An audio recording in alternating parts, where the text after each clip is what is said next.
Hello, Facebook. Thank you all so much for tuning in to Pop Investments. And I have my co hosts back with me. I have John, Tosh, and Brian. And today we're going to talk about excellence, but we're also, these are what I call men of excellence. So they're going to showcase what they do. They're going to talk about their fraternities and brotherhood. They're also going to talk about how they deal with mental health. We're going to talk about business. So this is going to be a great discussion tonight. So thank you all so much for tuning in. And don't forget to share and like if this feeds you. So thank you all so much for joining. Okay. So I just want everyone to just give a little brief description of yourself. I think you all are all involved in fraternities. You're a part of fraternity. So please tell us a little bit about yourself. Okay, well, I'll start it off. My name's John. I'm from Albany, Georgia. I'm a member of Alpha Phi Alpha Fraternity Incorporated, A506. And y'all don't know this, but I smell really good. I just want to tell you guys that you can't smell it through the TV, but I just want you to know that I smell good. I born and raised in Albany. Left Albany to go pursue my graduate degree in biology, and then decided I wanted to come back to Albany and contribute to Albany what was contributed to me. I wanted to make sure that Albany had quality and excellence coming back to try to help raise the next generation and so forth. And so we'll get into some of the things that align with that as we finish this conversation, but I'm happy to be here. And greetings, everyone, again. Hello, my name is Brian. I, too, am also from Albany, Georgia, proud member of Alpha Phi Alpha Fraternity Incorporated. I work in education, middle school education, CTAE specifically. I'm just happy to be back with these young brothers right here who I admire. My name is Tosh Severe, originally from Springfield, Massachusetts, but I've been in this great city of Albany over 30 years, so this is definitely home.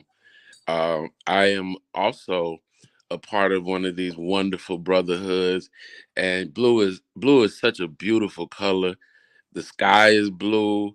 It's just, oh man, it's just to be blue. Phi Beta Sigma, baby. So I love the organization. I love what it stands for. I love the diversity that you see in its membership. And I just overall wanted to be a part of something that was doing something so good and turning the world around. So that's kind of what I do. I thank you all so much. I'm not in a sorority, but my dad is an alpha.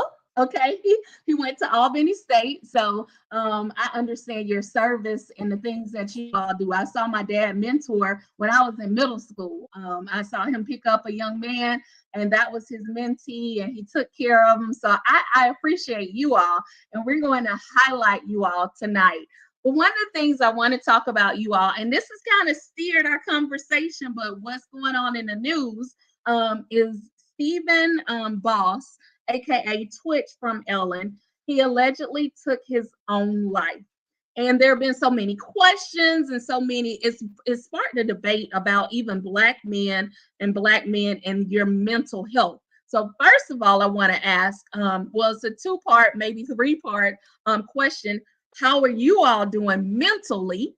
And then I also want to talk about how you own your mental health. What do you do to make sure that you maintain your mental health?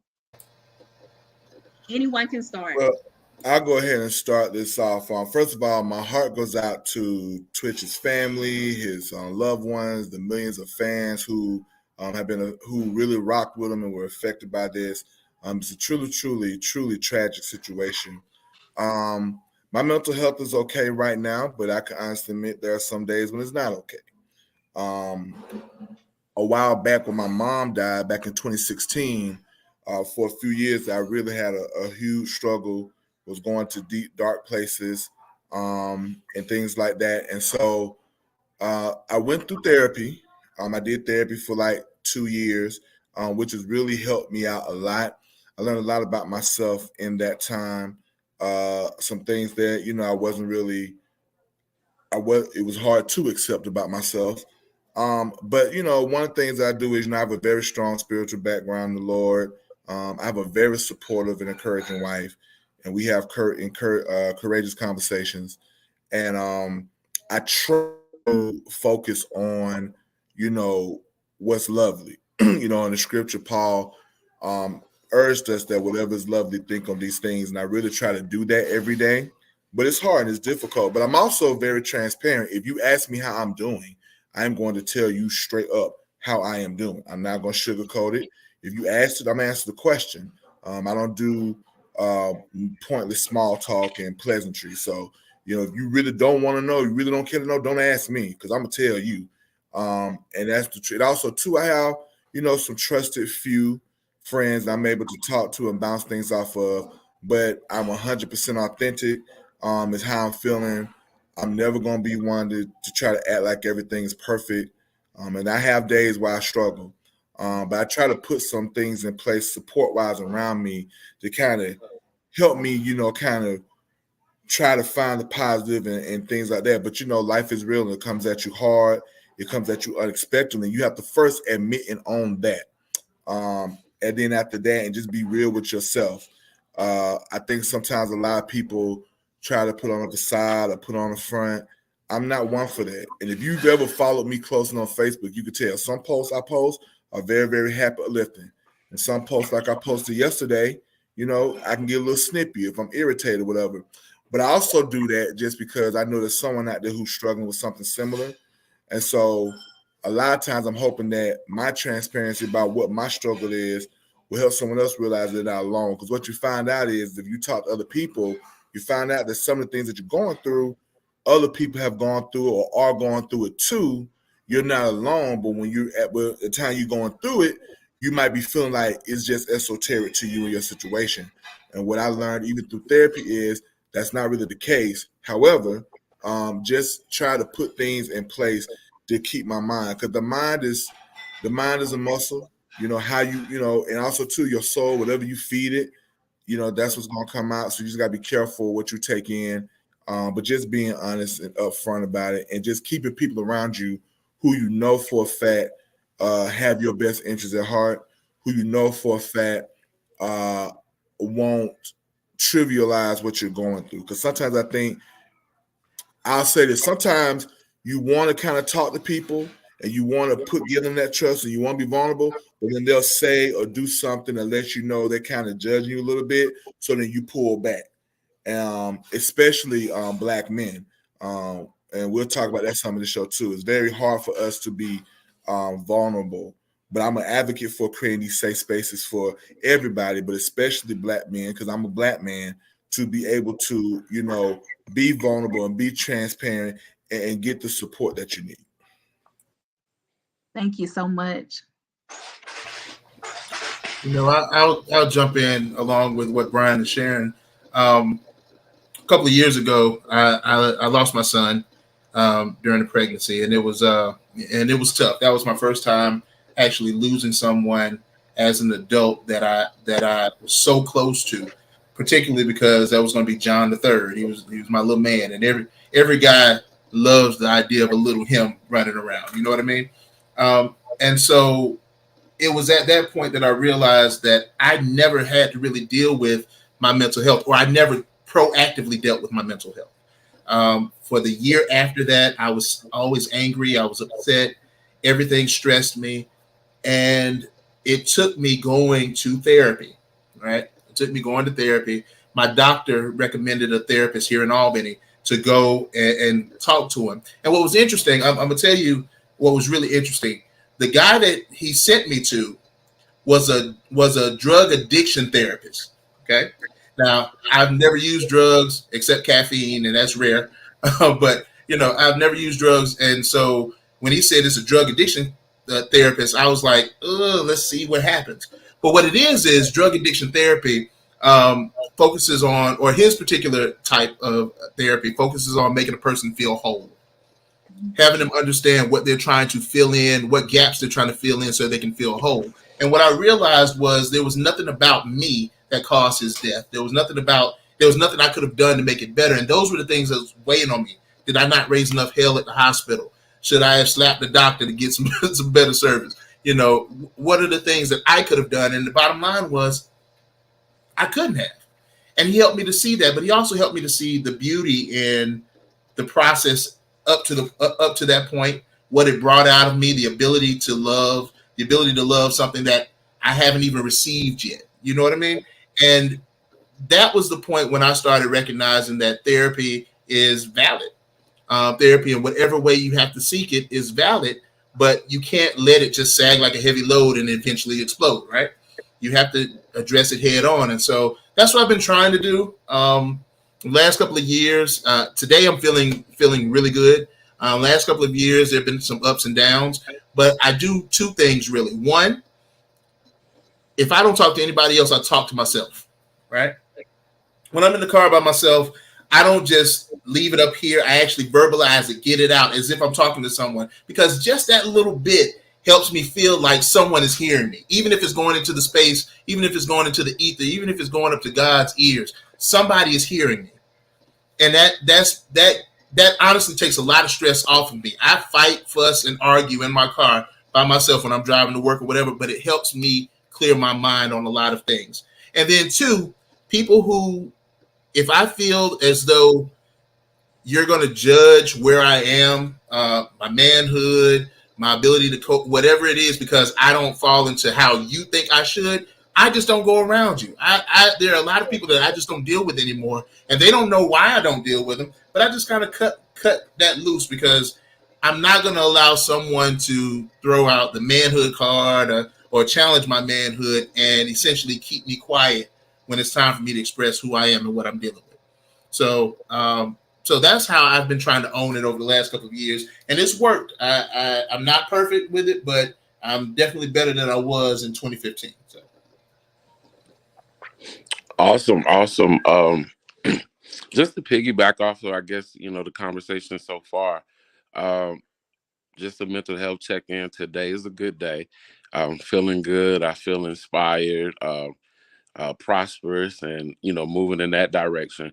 But I also went through a similar situation as John, losing a child right before pregnancy, and my wife was, on birth control, and we had kind of put that idea of adding to the family kind of out of the way, for several reasons, because she has rough pregnancies anyway.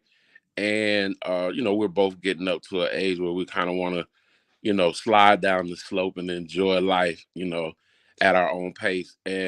But it was something that I always wanted in my heart still, even though, we were aging and our work schedules were complicated. I still always was like, man, what if I had one more child? Because, the children that we have are pretty dope. So I was looking forward to that. And like I said, my wife was on birth control. So when it happened, when she came home pregnant, it was like, wow, like, God, you really gave me another chance, even under these circumstances.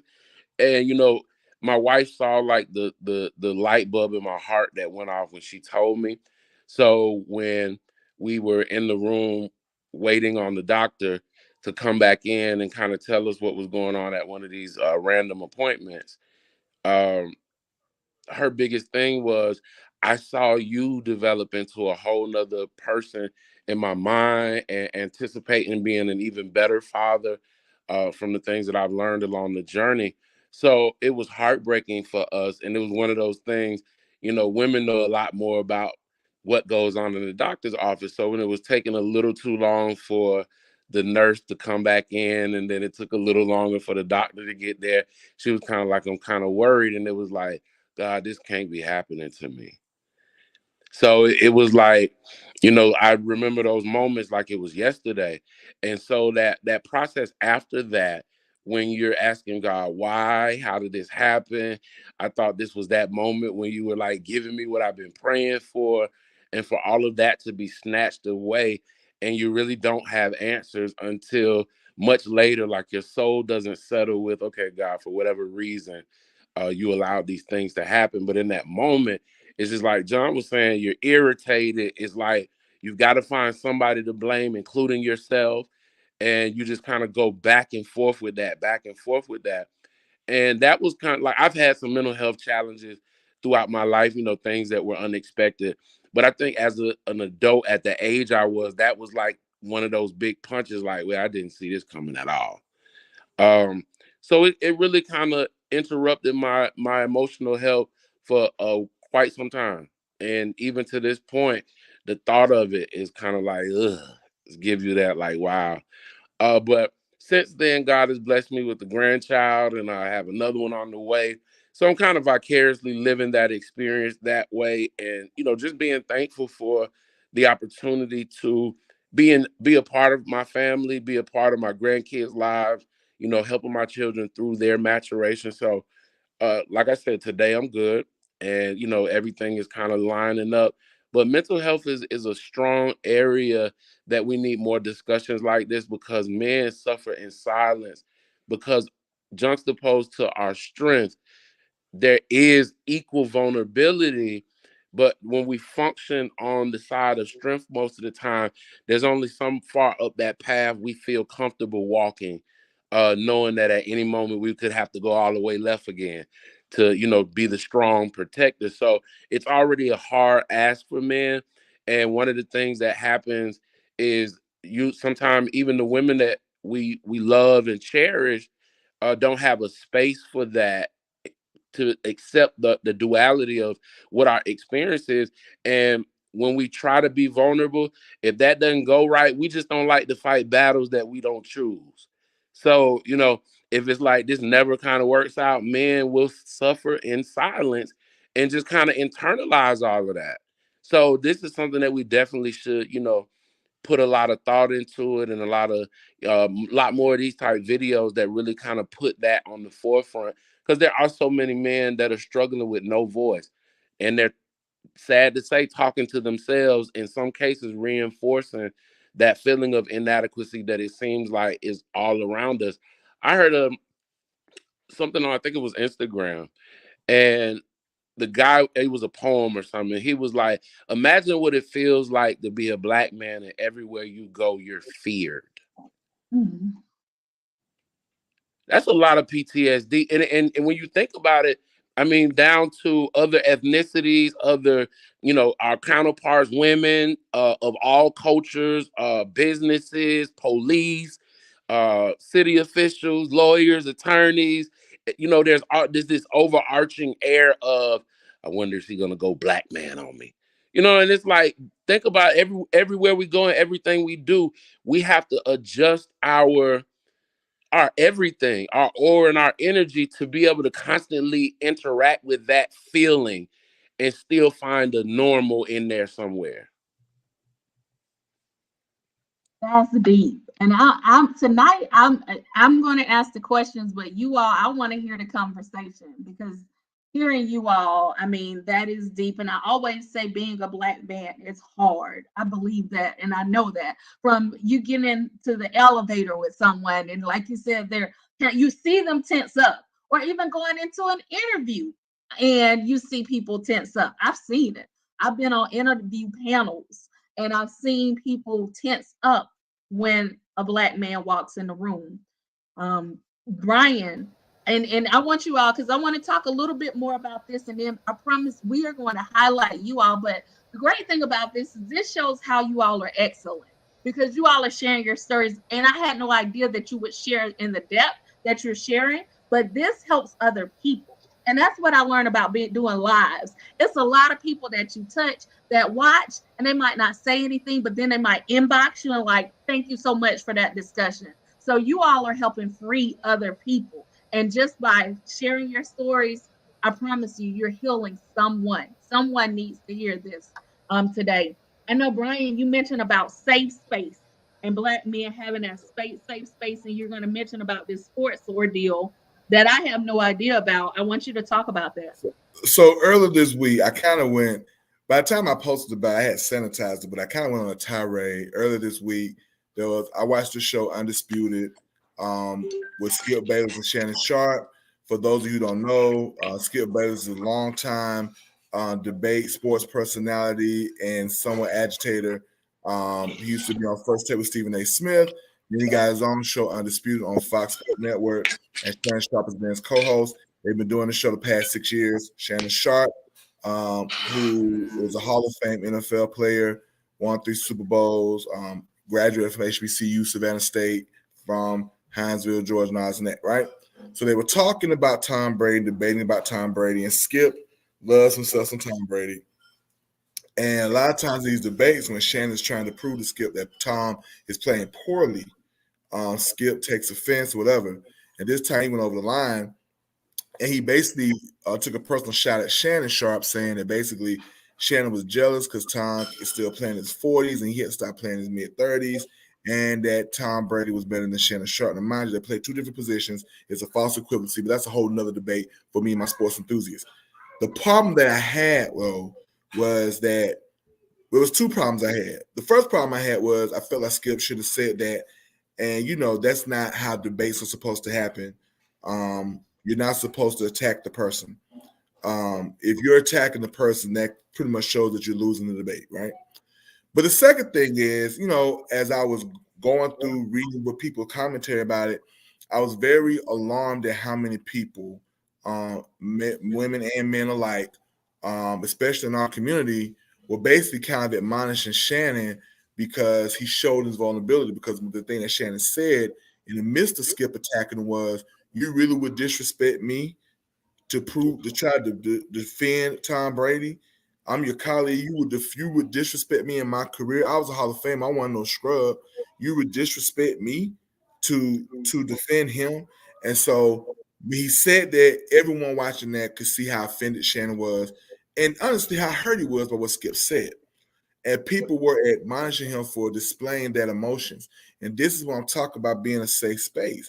I mean, how many of us on this panel, when you were growing up, when you got ready to cry when you was a little boy, were told, boys don't cry, suck it up, tough it out, okay? Or when you became a man and something bothered you, you felt that you had to kind of, especially with working in education, you kind of had to suffer in silence that as a man, especially a black man, you weren't allowed to show that you were hurt or bothered by something, or that you were overwhelmed. And so it's amazing. On one hand, I hear people talk about how men can be emotionally unavailable. But then on the other hand, when men do make themselves emotionally available, they get criticized for it. And so that's the type of thing that I think that we have to stop doing, especially in our African American community. Guys, it ain't working. Sucking it up, not crying about it, sweeping the feelings on the rug is why a lot of men make choices later on, or why they respond in violent ways, because they can't articulate themselves, because they've been suppressed. We've been taught to suppress our emotions, and we've been taught to just roll with it, or that we weren't tough enough or man enough. And then it blows up later on, and somebody ends up getting hurt, whether it's emotionally hurt or physically hurt. And so I just want us to stop that. I really think that that's something in our community that we have to stop. And we really need to create safe spaces. Or how many times, I mean, we all know, I know me and John President know a couple people who have taken their lives due to suicide. And it's like, at what point did that person try to reach out? Because what people always say is, "Oh man, I wish he had talked to somebody." "Oh, I wish he could have came and talked to me." Maybe he tried to, and like as John said earlier, you kind of made him feel less than for having those feelings, or try to make him feel less than adequate as a man for having those feelings. And everybody participates in toxic masculinity. There are men who participate in it. There are women who participate in it too. And we need to stop that, so we create these safe spaces where people can just talk about it. And we also got to stop over spiritualizing. I'm a man of faith like everybody else, but I'm going through my thing. I don't want to hear churchy rhetoric and colloquialisms that don't help me or don't comfort me. We got to stop doing that too.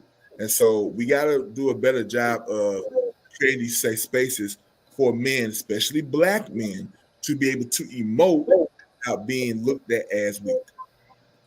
Brian, I'm gonna tell you, Black America in general, and I'm saying this broadly, there are some people in our community who I believe are really, really trying to allow us the space and trying to recognize this. But Black America is very infatuated with this unicorn Black brother that is bulletproof, will stand up and fight as soon as something happens, won't run away from a fight, even though he probably should. Uh, doesn't have feelings, but is still sensitive enough to hold you when you're tired. Uh, will open up when needed, but shouldn't open up too much, because if it does that, then that's not what men do. It's a lot of contradictory statements and narratives that we're getting, and we're having to navigate through it. I'll tell you two quick examples. This past summer, I was working the summer program in Baltimore, and we had a white family that came in, and they were upset because their student had gotten disciplined. And so they had been cussing me on the phone, all of the stuff here, and I'm in a professional capacity. So I had to kind of I had to do what I had to do to stay professional and deal with it. So when they came in, I sat down while they were talking to me. And my team was like, why you didn't stand up? And here's the thing. They came in with police, and had I stood up, I was a foot taller than everybody in their family. No matter how much I wanted to stand up and show that, I knew that there's no way that anybody in that room would be able to accept me standing over them and matching their energy, because I am a Black man. And to be honest with you, they were, when I told my team that, they were like, yeah, we understand that now. But at the time, they thought I was sitting down because I was scared. No, I was sitting down because if I stand up over these people, the police are gonna stand in front of me. They're gonna protect her. They're gonna protect everybody else with them, because I'm the Black man and I'm bigger than them. And I'm 5'9", so Brian, I can't even imagine what you experience. You know what I'm saying? Or anybody that's over 6 feet. Tosh, are you over 6 feet? I think I'm like 6'6". That's what I'm. Either way, like I can't imagine what that's like. Another situation, I was with an ex-girlfriend, and we were at a Q party, and a fight had broke out, and the Q's was clearing everybody out. They said, everybody go home. And so as we're walking out, my girlfriend at the time, she stopped because she just kind of wanted to watch the scene, and I stopped with her.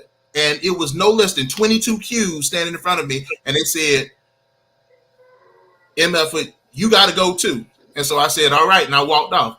And we got outside, and she was like, you just gonna let them talk to you like that? Absolutely, it's 22 of them. Like what Jackie Chan kind of brother do you think I am? Like, I can throw hands, but it's 22 of them. I counted. And you want me to go stand up to all of them at their party? I'm not gonna win the fight. I'm not gonna win the argument in court because I was at their party. And ultimately, I'm standing up just so that I could prove to you I ain't no punk. When I know I ain't no punk. So what I've gotten used to doing now is I'm going to do what's logical that's going to get me home, and you can call me a punk all you want to. The people who care about me don't care whether I did this or that, as long as I got home safely and my dignity is intact, because I got to live for more than just me.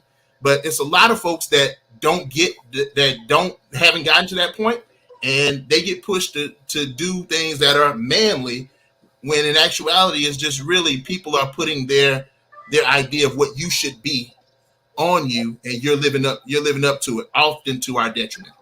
Hey, let me interject something. Right, one of the best scenes in cinema, I love the arts and how art imitate life, was in Harlem Nights, when Eddie Murphy character Quick was telling Sugar Ray, played by Richard Pryor, "Well, I'm gonna kill them all." And he was like, "Nah, don't do that, cause son, you know, Calhoun, he's a real gangster. He'll kill you."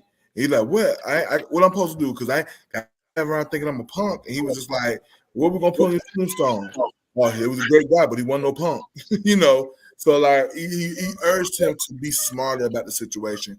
And that's one of my favorite scenes when it comes to using intelligence to go about a conflict another way. And I just love that scene for that, because we need to tell more of our kids, hey, live to fight another day, or fight another way. Don't go into something being dumb and stupid just because you want to prove your manhood. I'm glad you all mentioned this. It's so funny, and I kind of want to tell a story, and I kind of don't want to tell the story because I was involved in a meeting last week about an incident, a basketball incident, and there were some parents that were saying they were telling their sons had to stand up, and so their son had to stand up because it was respect. Then you don't disrespect me, and the principal was involved and she was talking to us and she said, well, you have to realize, what if a college recruiter was right there and watching your sons, and she was trying to tell how you can go in a different manner, like there's a way that you can go about things. And I remember just being in this was last week, and I was like, that's the problem with our community sometimes, is we think that we have to result in violence, or you have to tap back. You got to say something to that person. But you can hold your dignity. It's a lot of ways. It's more than one way to skin a cat, literally. And sometimes just walking away. But like you said, people are like, oh, you're a punk, or, you're not man enough. So sometimes we've got to learn how we can de-escalate situations and handle situations in a total different manner, because it comes back to knowing who you are. Tosh, did you have anything? I would like to say something. Um, so this is kind of like something that's passionate to me. And I think a lot of my passion for this comes from some of the challenges I had from moving from New England to Southwest Georgia and many moons ago, when there was an obvious culture clash. um, my perspectives were a lot different from what was common in the South, and there was a learning curve to all of that. So I've always been interested in the dynamics about that, because uh piggybacking off of the mental health thing, I went through a lot of mental stuff about not fitting in, feeling judged, and everywhere I went, John can tell you, I was absolutely different from everybody in the room, from the way I talked to the things that I wore, my perspective. I was parented different than most people in the South, so that it was just totally a different situation. So through struggling through that, I decided to like pick through it, because people that absolutely didn't like me or hated me at one time have grown to be some of my closest friends. So some of the things that I learned on the journey of navigating myself through that mental health journey is kind of why I'm passionate about this whole subject. So think about this. The Black family is struggling where we are because of our interpersonal skills. The people who live in your house, and let's go outside of the house as an adult, cohabitating. Let's go to the house you come from. In most cases, the houses we come from, it was either one or two siblings that you just didn't understand why God allowed you all to be related to one another. And then there's somebody in the house that you absolutely love, and then you look at that perspective, even from your parents, because we're individuals, so we have perspectives whether we give voice to that or not. You sit back and be like, I kind of like mom a lot better than dad, in certain cases, and things like that. So just making light of that whole dynamic of the home space. We never really learned in a lot of cases the fundamentals of structure that it takes to make a family successful. So we leave the home and we have all of these broken experiences and these narratives that have been thrust upon us. But at the core level, in the basics, there's a lot of soft skills and interpersonal skills that just aren't developed at a point where you can make a cohabitation system work, and then add children to that and bring everybody into socialization. So it's kind of like we're broken individuals, and we're all coming from these mismantled families, and we're trying to make a family, and we're trying to work this out. So it goes back to how men suffer in silence and women suffer in silence. It's the same dynamic across the board, but the children suffer. So we're talking about families mom and dad being there. But we got to think about the majority of our community is made up of African American males that have been raised by women. In most cases, those women who are raising these boys by themselves have the same interpersonal and soft skill problems that the men have. So the men don't hang around and the woman stays. Think about what happens to the young boy's psyche and his whole processing of his emotional capacity and his strength capacity and that whole how you balance all of that. He has no guidance for that. So a lot of men start taking on the emotional makeup of women and how women communicate, not shining any negative light on how women process things, but you have two types of women in most cases. Ones who are overly expressive and those who don't know how to express themselves. So think about the mother raising a boy that doesn't know how to express herself. She's communicating different, probably much like she was communicating with the father. I don't know how to tell you that I'm disappointed in you. I don't think your work ethic is at a certain point. And then being willing to listen also and have that exchange of ideas.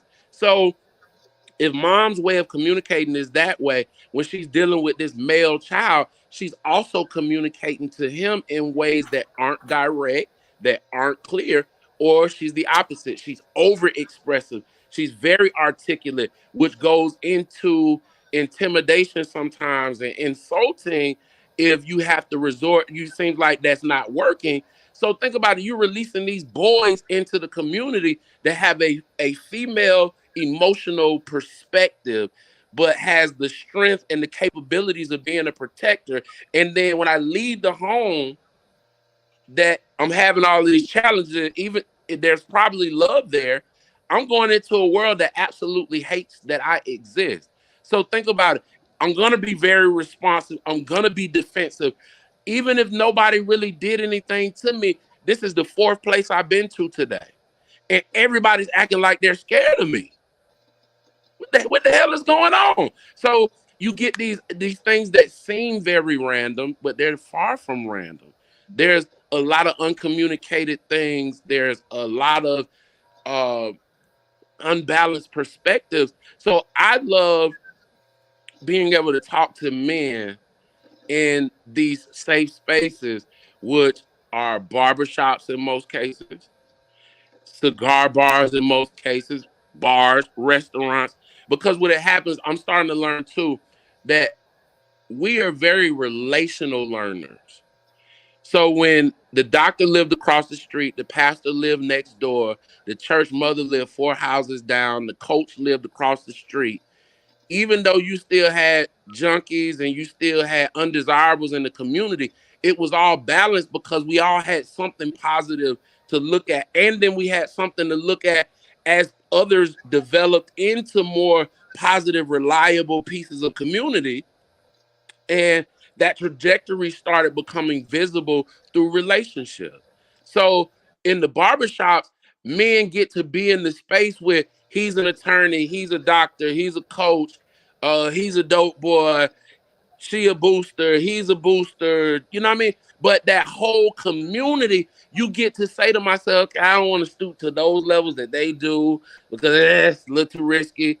But I want to be able to talk in a conversation like Dr. Williams talks in a conversation and how he's concise and he comes from the science down to the relational part, and it makes me want to go read more and be able to approach my ideas from a scientific perspective, then wrap it around in how we can relate that to common sense. So, all of the we learned from that. But the more we go to school, the bigger our paychecks get, the nicer our houses get, we don't interact in these hubs that allow others to grow from who you're growing into, and vice versa, because there's also a humbling because you get to see, well, dang, I really kind of lost the common touch. And that brings you back to a place of like, let me go pull up in the hood a little more. So I think we got to look at all of that. And these types of dialogues are great because it is that model of relational organizing and grassroots effect through community. because we're having this conversation from all of these perspectives. There could be hundreds of thousands of people watching saying, like you said earlier, Aaron, like, I needed to hear, I didn't even think about it like that. Absolutely. Like I said, you all, I'm just listening, but you made a lot of points and we can learn from each other. And you're right. When you think about the barbershop, it does have, with me being a single mom, shoot, I was in the barbershop with Dante. Shout out to Dante and McDonough. But I was in there with him all the time, and we had so many conversations. And you're right, and learning from each other, and everybody comes in. Even my son's coach, he created an athletes and barber space. And what the guys did was they came in, and it was a safe space for young men to talk. And that was great because that's exactly what barbershops are. They are safe spaces. And then even having safe outlets like this is great. That's why I missed my other podcast, What Women Crave, because we would have men come on. Brian came on at least once a month, and we talk to you all and get to know and hear what you all think, because you all are important to women. Before I change the subject, does anyone else want to comment? Does anyone have anything else they want to say before we go to our next question? Okay, so I have a question. You all are all in fraternities, and you all have mentioned them. Please tell us how important your fraternity and brotherhood is to you. Well, I guess I'll go ahead and start. It's meant the world to me, especially the brotherhood aspect, just because people come through with statistics and everything like that to try to say the majority of black men aren't doing this or aren't doing that, but that's just not the case with my faction. And it's put me around some really extraordinary men who are really doing extraordinary things and who are walking in their purpose. And I think that's inspiring for someone like me. Just because, growing up, there's some things I didn't have. I didn't have siblings in the house with me, even though I come from a large family. I didn't have my pops, but I had a lot of male figures. But it was just good to be in this space with a bunch of brothers who are trying to make an impact and make a difference, and who genuinely really care about you. Now, not everybody. I mean, everybody in the fraternity you're not going to get along with, and that's real. But at the same time, being in that circle, being in that mist, and just conversations that happen, service projects that have happened where we've worked together to mentor some young men or and things like that. But even just that, like, I still do mentoring on my own outside of my fraternity. But not that the seed was necessarily planted there, but it definitely was germinated through, being in this bond, being in this brotherhood. And then whenever we're able to get together for whatever reasons, reunions or service projects, whatever, it's just great being around people who mostly look like me, who are trying to make a difference. So that's what it's meant to me. And I think we have to keep in mind that the initial start of these fraternities wasn't like the start of other fraternities outside of the Black community. The start of these fraternities was for the closeness and the protection in environments where we weren't necessarily accepted, or if we were accepted, we were tolerated but not loved. And so, building that community within your that small group and being strength for each other was important.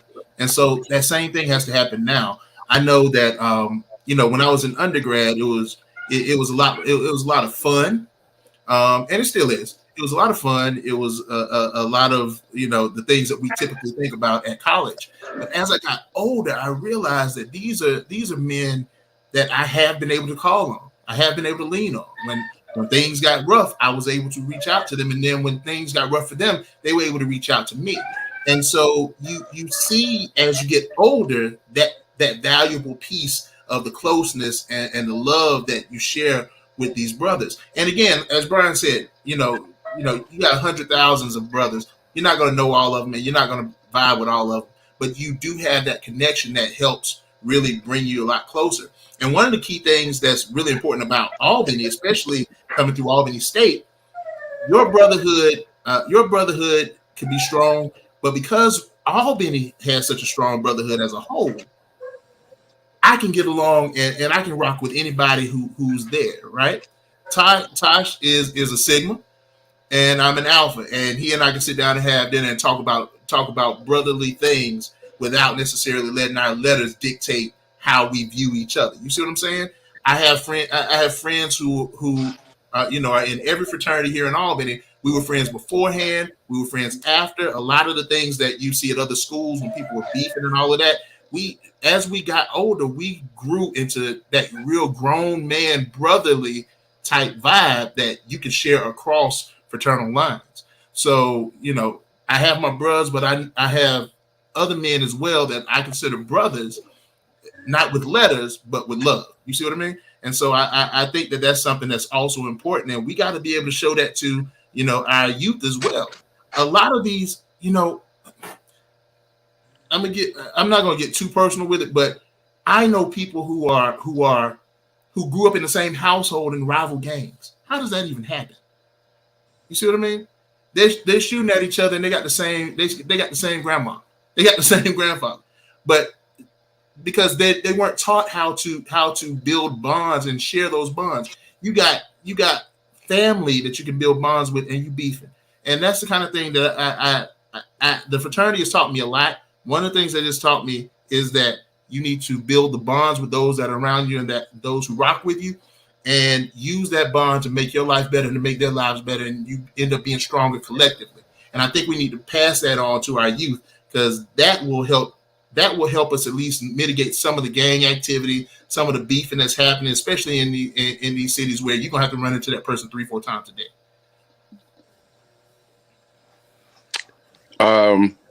I am proud to be a Sigma, but I guess the oxymoron for me is people that know me. I've always been the lone shark. Like, I just like dancing to my own music, and sometimes I just do it on purpose, just because I don't want to get used to following the herd.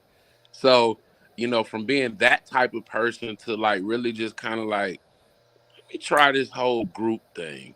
What I learned is collaborations and building coalitions, through doing community work, that kind of showed me how, you can't do it by yourself. Like, you can't do it at a big level by yourself, because there's people that you're going to need that have expertise that you don't have, and that can make phone calls that you can't make. And you need that to be able to stretch out and do more. So I really started entertaining. I've always kind of thought about it, because most of my close friends were affiliated or preparing to be affiliated. It's just something I was never really just like a part of the whole group thing. But like I said, changing my perspective and really looking back through life, and like some really impactful men had really poured into my life, and taking inventory of it. They were Sigmas, and it crossed all fraternal groups, but there was a high level of Sigmas that I had some great relationships with. Even to this day, Dr. Hill, who is a phenomenal educator and amazing Sigma, um, really just took me under his wing. And the way he shares with me was impressive, because you run into a lot of older men who still need the glory and can't teach you how to walk into it and grow into it, because they still need too much of it for themselves.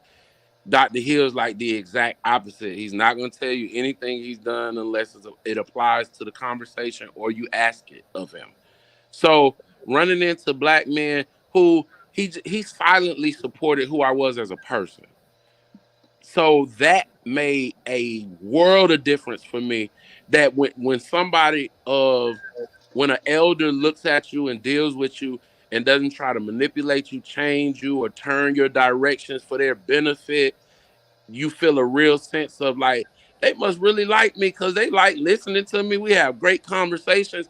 And so now I'm kind of at his beck and word, like, I honor him in that space. And then when I'm doing good, he pushes me forward. When I'm moving in the wrong direction, he kind of pulls me back and says, hey, here's another perspective to consider. So just really honoring that passing of the torch is, another caveat of being in these Greek organizations, especially, in HBCUs, that bond, that connectedness, because all of the older men don't know how to pass the torch. But you got so many brothers across the world and across the United States that you'll find that type of um, mentoring, guidance. If you're really genuinely seeking it, it's out there. And so, I encourage Black men to participate in collegiate education, the fraternities, and everything, because it just balances your perspectives, especially in the world that we live in. So, and being able to, make a phone call or a brother see Phi Beta Sigma on your application or in the other brothers Alpha, seeing that down could be the difference between somebody actually giving you an opportunity and calling you for the interview on the day that the panel is built the right way. And it's all of that, like John was saying, these organizations were for protection and being able to buffer that resistance that we get from the outside world. Tosh, one thing that you said that I think is very critical in that is that Dr. Hill, and I'm sure other brothers as well, when you started going down the wrong path, or if you started veering off to a way that was kind of dangerous, maybe philosophically or whatever, they'll pull you back. That's the tough part of brotherhood, because it's always good. It's always easy to support brothers when they're doing great, right? But when a brother is down, or when a brother is dealing with some things, and this goes back to the mental health piece, can you help put them back on the right track, or can you support them as they get back on the right track? And a lot of brothers struggle with that, especially a lot of the older men struggle with that part. They struggle with that part. And so it's really, really good when you find the brothers that will tell you when you're being raggedy, but also will tell you when you're doing right, and vice versa. And when you get brothers like that and friends like that, that's where the true brotherhood is sitting. Those who will support you in good and bad, triumph and disaster. And I would just like to add, when you talk paying it forward, right? So when I was in college, I challenged our then president, Dr. Tosh Shields, to kind of find a way to create these internships. Like, I turned down an offer to FAMU to Columbia State because of the president's scholarship and these internships they were talking about. But after my freshman year, it just seemed on the surface that they had a lot of internships ready for the natural sciences, but not so much to other disciplines, and I was in business. And so I had a courageous conversation with Madam President about it. So she hit me up. We took this, John was on the trip as well. We took this trip up to Morgan State. They had this internship fair up there, right, at Morgan State. And so their guy, and she told me, she said, now go get an internship. Like, she then put the ball back in my court. Met a guy, and he really was impressed with me. They were looking for science majors. I just happened to stop by a table to see what they were looking for. But he talked to me, like, he had a conversation with me about my interests and goals, right? And what I want to do. And he said, well, son, I can tell you, we don't really have anything for business majors. He said, well, let me ask you one more question. He said, at the time I was not Greek. And he said, are you thinking about pledging something, right? And I said, I am, but I said, I've been instructed. I mean, I shouldn't be probably tell too many people that out loud. He said, I don't know anybody in Georgia like that. You can tell me. So I told him to be an alpha. Kind of found out he was an alpha. He went back to California. I heard from him 2 days later. They created money in the budget so that I could come do an internship in California as a business intern working in their procurement department. Like, he saw something in me that maybe I didn't even see in myself. It just so happens he happened to be a member of the fraternity. I had no clue I was going to be a member. I just knew I wanted to be. But he took that chance on me, and he was in touch with me. Right? And he retired before I got out there. But he made sure that everything was in place for them to take care of me when I got there. And I did such a good job. I went back the second year. When I went back, they had the money in the budget. He doesn't even realize how much that meant to me, and how much confidence that gave me as a young Black man. Fast forward to today, I have three. Your audio went out.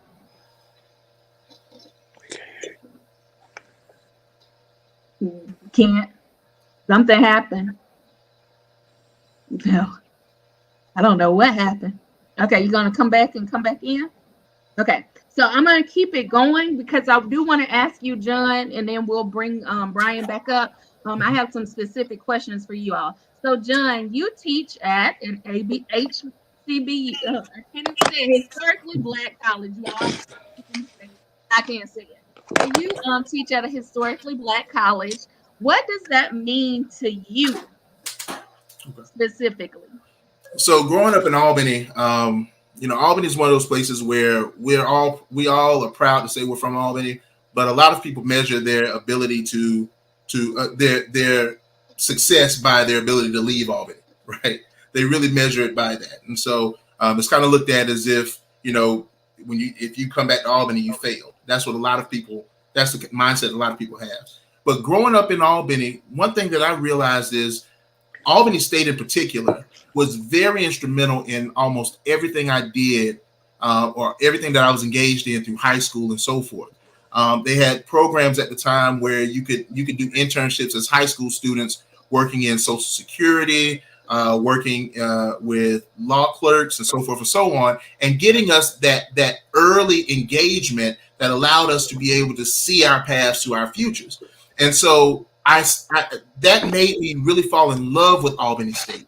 It made me fall in love with Albany State so much that when I got ready to go to school, there were two main options. There were a lot of options out there, but there were two main ones: FAMU and Albany State. The president at the time said that she was going to be dedicated to retaining talent in Southwest Georgia, and so she created the presidential scholarship with some of the benefactors who donated tons of money to Albany State to be able to do this.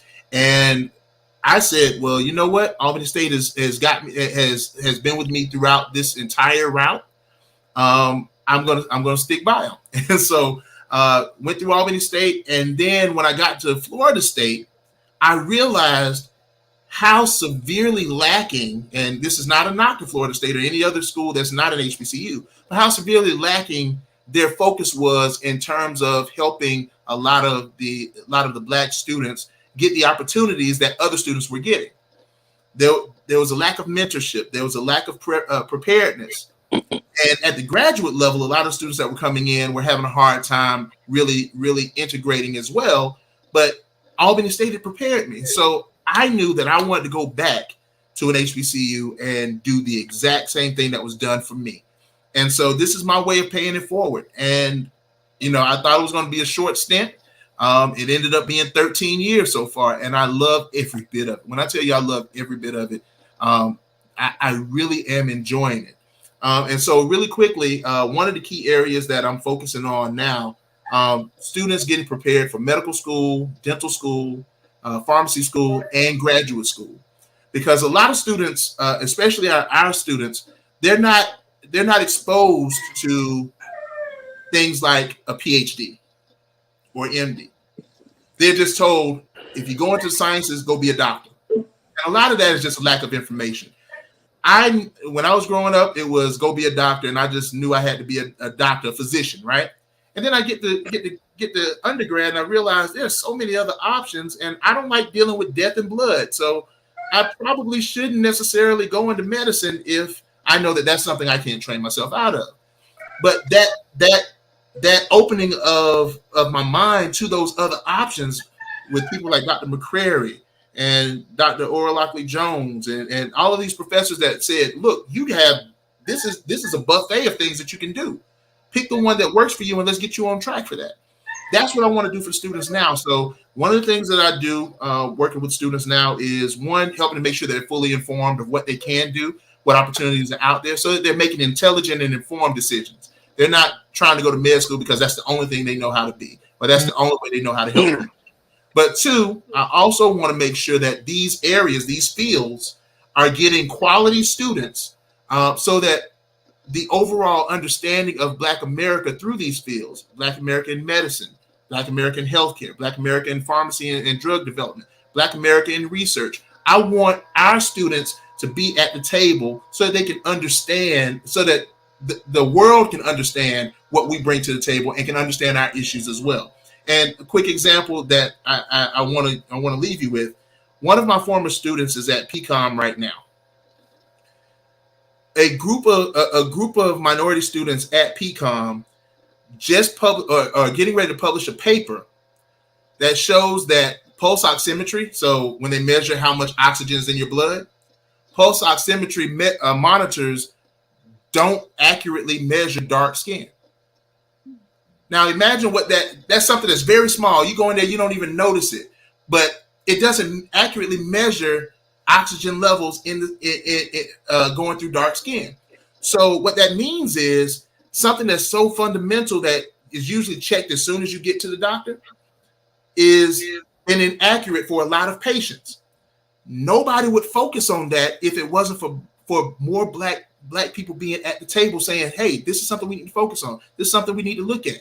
And so that's just one small example, but I want to make sure that we're increasing the amount of quality students that we're getting to these areas so that they can make the differences that if I had been a doctor, I would have been trying to make. We thank you for that because that's changing our lives. So we really thank you and thank your students as well, John. And we hear the passion in your voice when you start talking about your students. So of course, y'all, in January, we need to come back and talk even more about that because I hear your passion.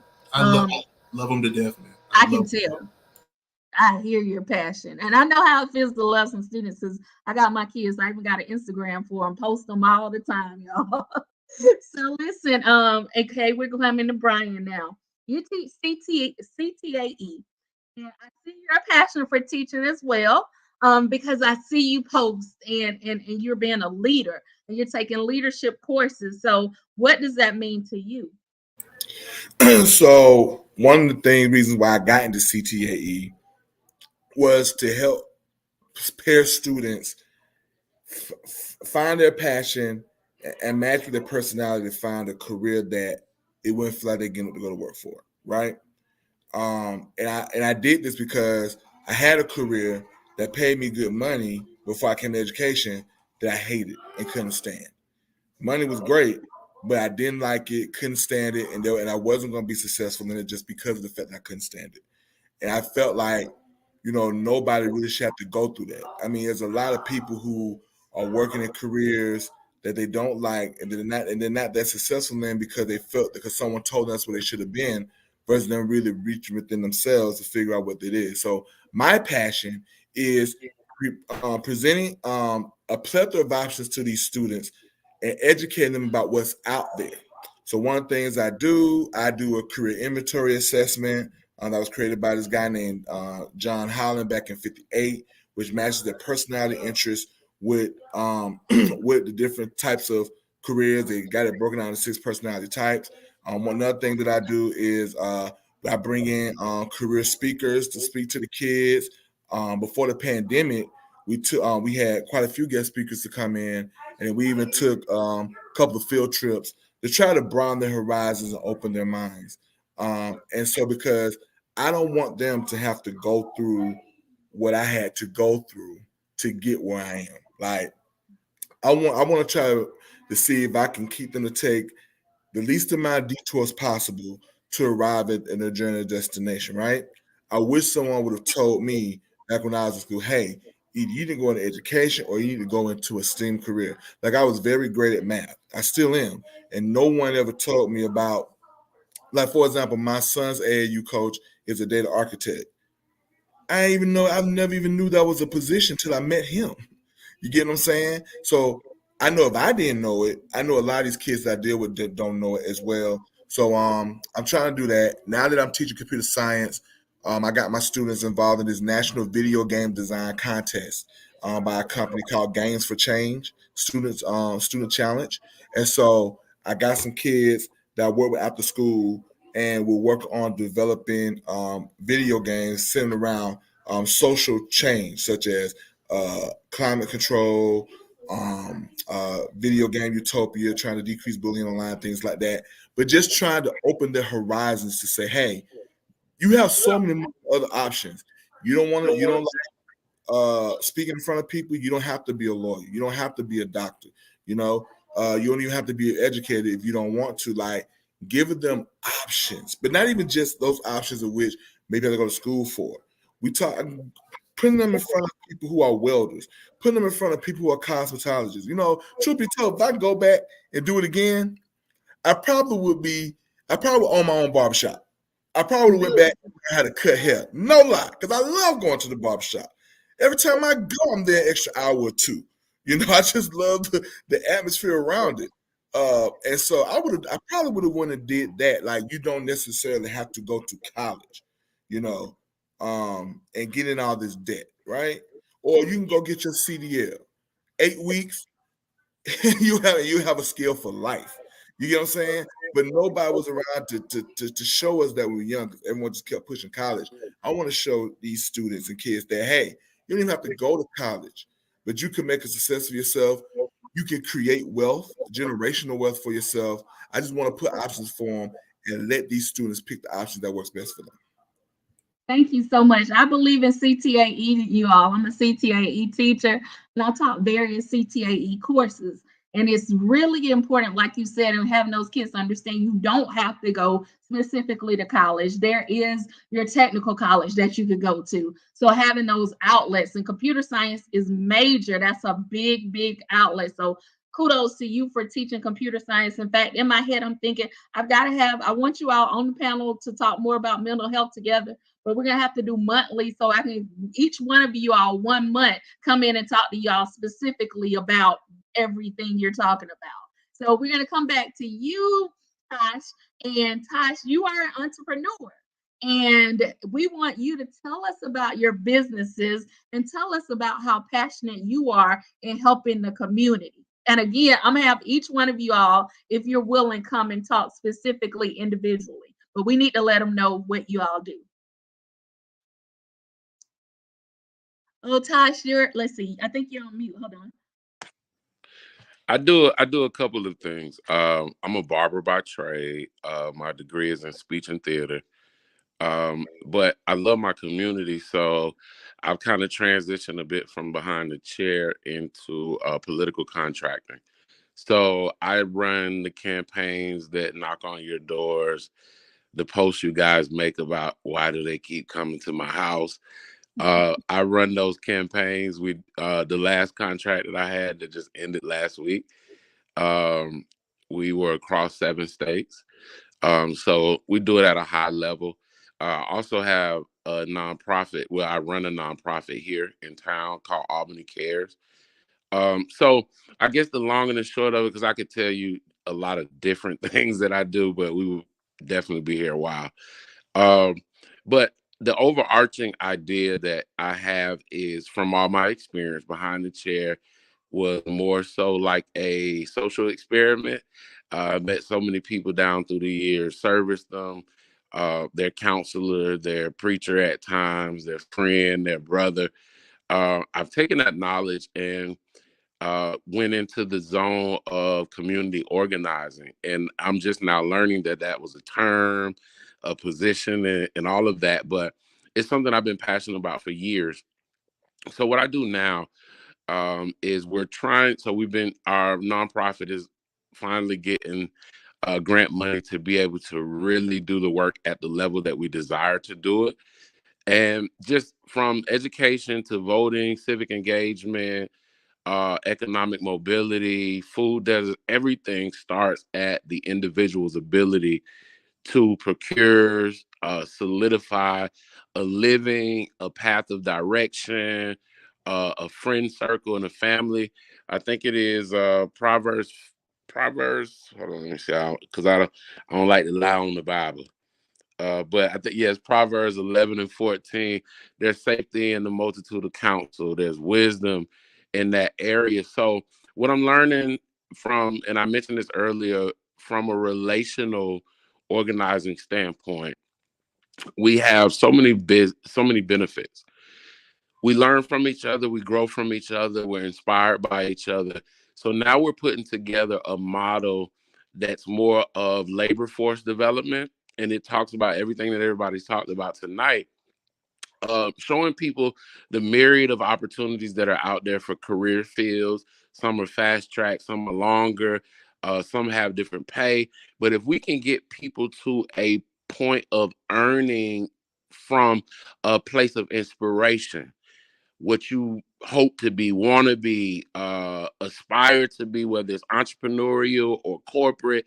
If you knew that there was 11,000 possibilities on each side, whether it's creative or whether it's corporate, you would have something to almost look at like a Christmas list. Like, I could be one of them. I could be one of them. So when I do these Canvas projects, the demographic that I employ in most cases is I do kind of like the Navy SEAL type work of political canvassing. I work in the areas where it's extremely hard to mobilize people because of their socioeconomic level, their education level, their trauma, their experiences. Those areas are usually Black or Latino ethnic communities where the opportunities are somewhat castrated for them. Those are the hardest people to mobilize, to get them out to vote, to do the census, to get health care, to stay on top of it. So what we've done with our organization is we kind of went under the ground because we consider ourselves grassroots. So now we're under the ground and we want to develop a labor force. In the labor force development is what John was talking about, is internships and seminars and walkthroughs and open houses. So the last contract, well, I'll say this, to date, my most successful contract, we interviewed 820 something people or 40 something people, 840 something people, hired 424 in this community, paying them $20 an hour. What I experienced, because that is extremely high for the medium income and opportunities for people that don't have diplomas or college degrees, they never would see $20 an hour unless they're like literally giving their lives away. So what we had to do to develop them to be able to do the work, and the inspiration that the pay created for them, and the technological training that we had to provide for them to be able for us to use the data aggregation tools that we use, from apps to software. We had to like fast track them through it, like, and the $20 an hour was enough to keep them attentive and be like, okay, so I do got to check my email every 30 minutes. Yeah, I do got to go on here and learn how to create a Google Doc and create a spreadsheet. So what we figured out is, if we just take the funding that we've been recently released and start developing this labor force, creating these partnerships with these local businesses from P&G, um, Miller Brewing, all of the leading industries, and we can take people that never would have ever had an opportunity to be in those spaces and just bring them through there and be like, hey, listen, look what people are doing.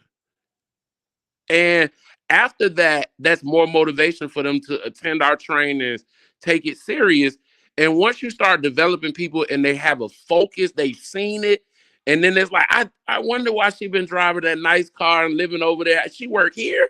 Now you start connecting those communal dots. And now people is like, hey, I'm going to keep going to the training. I'm going to keep developing. And then we can also turn around and provide that service for those businesses. Like, hey, we got a group of 18 interns that can do the clerical side. They can do data aggregation. They haven't been to school. They haven't been to this, but they have potential.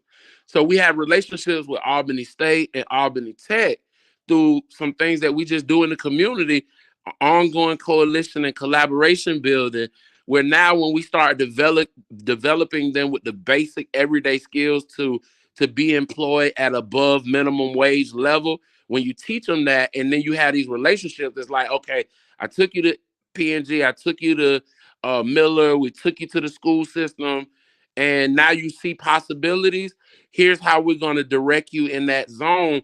And once you see the possibilities exist, now we can connect the dots to Albany Tech, to Albany State. And now when you raise the level of the quality of life for people, the aspirations that they come from and pull from, now the conversation of voting and being civically engaged and mobilizing is a much easier conversation, because in those pools of people, that is common behaviors. That's the culture. Once you get a house, once you have a mortgage and you're building your credit, the voting thing is all wrapped in that, because you want your taxes to stay low. You want the things that the community and the government is supposed to provide they have a personal buy-in to that philosophy. So we want to go up under the grass and really impact people at a socioeconomic level that in turn creates the civic engagement and the desire to learn and grow and be involved in what most people tabooly say politics. It has nothing to do with politics. It's the way the structure is developed, and you either benefit from it or you suffer from it. When you get in a place where you can think and grow, then you can be engaged in it. So thank you so much, Tosh. It's amazing how all of this is just connected, right? And of course, like I said, we'll have hopefully you all will come back and we'll have more conversations in January. And I'll be talking to other people just about investing. And Mrs. Preston, we thank you so much for joining our conversation tonight and being really actively involved, you all. That's AKA Madam President, and she empowers women. So it's just amazing to have this community, and I love providing a soft spot and a nice safe space for men to talk. I think that's really important. So we'll be doing more of this, you all. And I hate we have to end it, but of course we've gone over our hour. But the mental health aspect was so important until we had to touch on that. But then again, this is men of excellence. And as people can see, they can see why I called you all men of excellence, because you are walking truly in your gift. John, thank you so much for staying in Albany. I love Albany. Like I said, my dad's from Albany. I went to Albany State. My dad's an alpha with you all. And I just thank you all so much for everything. Brian, thank you so much for the opportunity for young kids and teaching them about careers. You too, John. I saw about your STEM camp. We're going to talk more about this. Tosh, you are just literally helping our community, and not just young people, but older people as well, and adults. So we thank you all. And I'll leave you all, everyone, just a moment. Anything you want to say to anyone before we leave? I don't like how much y'all have been talking about alphas tonight, but I appreciate y'all in the work that you do. And most importantly, I shared this with Aaron. I really want to thank you because in the day that we live in now, there's not a lot of women who are comfortable enough with their selves, their success, their possibilities to be humble enough to create a safe space for men. And it's so saturated with honor that I'm elated to be a part of such a situation, because everything about your rhetoric and your energy is saying, no, I want to hear it. I think other people, women, men, children need to hear it. And that is that embodiment of the yin and the yang that every man needs from a woman, because you, even though this is platonic, this is friendship, community building, your energy as our opposite still says, right on, king, go ahead. And that's a lot of what most men are not exposed to, and they suffer in silence. Their mother didn't know how to do it, the aunts don't know how to do it, their girlfriends don't know how to do it, their cousins, their nieces. So to find a woman who's created the space from the consciousness that it's necessary and it's valuable to you, hats off to you. And thank you to the women who come from that same pedagogy. Thank you so much. I respect you all. Absolutely, absolutely. Absolutely. I to be honest with you, Tosh said everything I would have wanted to say. Aaron, I thank you for involving me in this, and I look forward to having more conversations with you on a number of topics. And so, whenever you need me, call me. And yeah, I mean, and I just pick about. I mean, this is a great forum.